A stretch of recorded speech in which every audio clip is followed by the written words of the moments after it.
안녕하세요, 레드빈입니다. 투자의 핵심인 혁명에 대해서 공부해 보도록 하겠습니다. 저는 투자란 생존을 위한 최소한의 노력이라고 생각합니다. 화폐에서 가장 중요한 은행에 대해서 말씀드리겠습니다. 은행이 하는 일을 볼까요? 은행은 남의 돈을 가지고 돈을 버는 것입니다. 예를 들어 한국은행에서 10억을 발행하였다고 가정을 하겠습니다. A은행은 한국은행에서 발행한 10억을 받아 시민에게 10억을 대출을 해줍니다. 시민은 기업에게 10억을 소비합니다. 기업은 그 10억을 B은행에 저축합니다. B은행은 준비금 1억을 제외한 9억을 다시 시민에게 대출해줍니다. 이 과정이 계속 반복되어집니다. 한국은행에서는 10억만 발행했지만 현실에서는 10억 플러스 9억, 8억 등 신용으로 만들어진 현금이 생겨납니다. 이렇게 은행의 반복적인 대출 과정을 통해 예금 통화가 창출되어지는 것을 신용창조라고 합니다. 통화가 신용창조로 어느 정도까지 창출이 되는지 살펴볼까요? 한국은행에서 5천억 진짜 화폐를 발행합니다. 지급준 비율은 3.5%로 가정하고 반복적인 대출 과정을 통하면 5천억인 통화가 6조 60억으로 증가합니다. 즉, 새로운 화폐가 약 12배까지 창조됩니다. 5천억이 6조 60억까지 증가하다니 꼭 하늘에서 돈이 쏟아지는 것 같습니다. 새롭게 생겨난 돈이 세상으로 쏟아지면 세상이 어떻게 변할까요? 예를 들어 볼게요. 2000년에 생선 한 마리를 3,000원에 살 수 있었습니다.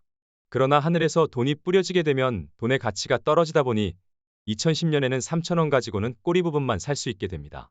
나는 그냥 3,000원을 가지고 있었을 뿐인데 아이스크림 녹듯이 돈의 가치가 흘러내리는 거죠. 이렇게 변화하는 세상에선 나의 삶에는 어떤 영향을 미칠까요? 근로소득자는 한 달에 한 번 월급을 받습니다. 그 월급이 한 달을 살아갈 수 있게 하는 생명수인 거죠.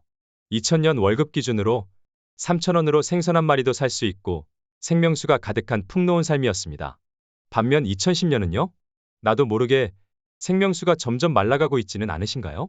우리는 그 누구보다 성실하게 열심히 일을 하고 있는데 점점 생명수는 말라만 갑니다. 이 현상은 그 누구의 잘못도 아닙니다. 세상이 그렇게 변했을 뿐입니다. 다시 돌아와서 자본주의 흐름이 어떤지 살펴볼까요?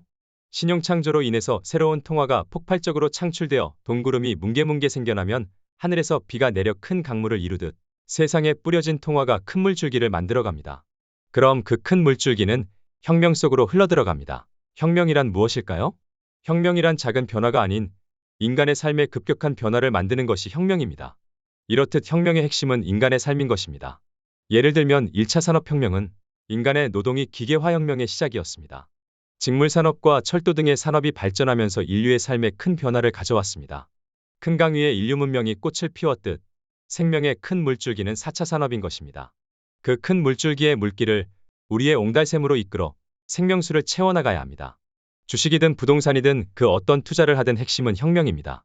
예를 들면 4차 산업혁명의 주요 테마는 인공지능, 빅데이터, 바이오공학, 무인운송수단 등등인데요. 글로벌 시총 100대 기업 중 혁명에 주도하는 기업을 살펴보면 애플, 마이크로소프트, 구글, 알파벳, 테슬라 등등 미국이 압도적 승리입니다. 우리나라는 오른쪽 하단 쪽에 작게 삼성이 보이네요.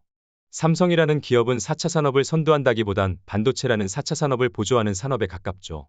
그래서 한국이 혁명을 선도한다고 보긴 어렵다고 생각합니다.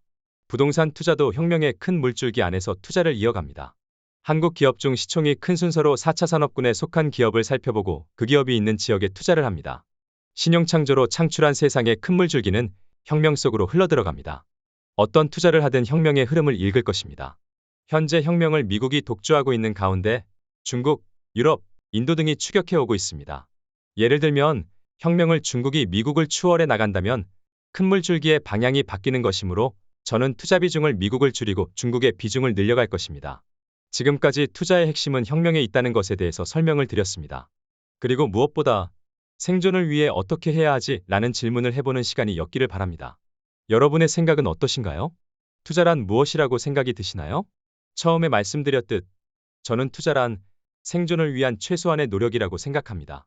혁명의 큰 물줄기를 우리의 옹달샘의 생명수를 채워 꼭 생존하시기 바랍니다. 감사합니다.